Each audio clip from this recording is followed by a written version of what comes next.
Stove వెలిగించి పొయ్యి మీద బాండి పెట్టి 2 గంటలు నూనె పోసి నూనె వేడెక్కిన తర్వాత శనగపప్పు అవన్నీ ఒక స్పూన్ నీళ్ళు వేసుకొని జీలకర్ర అవి బాగా వేగనిచ్చి 2 టమోటాలు సన్న కోసిన నెయ్యి వేసుకొని అవి వాటిని బాగా కలపెట్టుకొని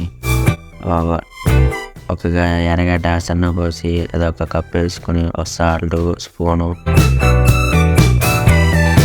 పసుపు ఒక స్పూన్ వేసుకొని వాటిని బాగా కలపెట్టుకోవాలి.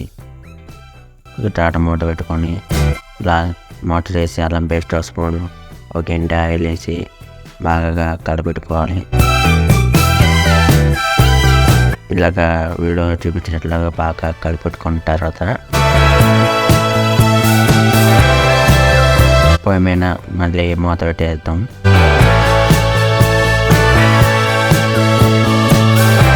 ఇలాగా దొండకాయలు అనేది సన్న కోసింది వేసుకొని పసుపు కారం ఒక స్పూను మళ్ళీ మూత పెట్టుకొని మూత వేసి ఒక 3 గిడాక నీళ్ళు పోసి బాగా కలపెట్టుకున్న తర్వాత మూత పెట్టి మళ్ళీ మూత వేసి 2 నిమిషాలుగా సన్న ఒక ఎండు కొబ్బరి చిప్పని బాగా పొడి చేసి అవి వేసుకున్న తర్వాత మూత పెట్టి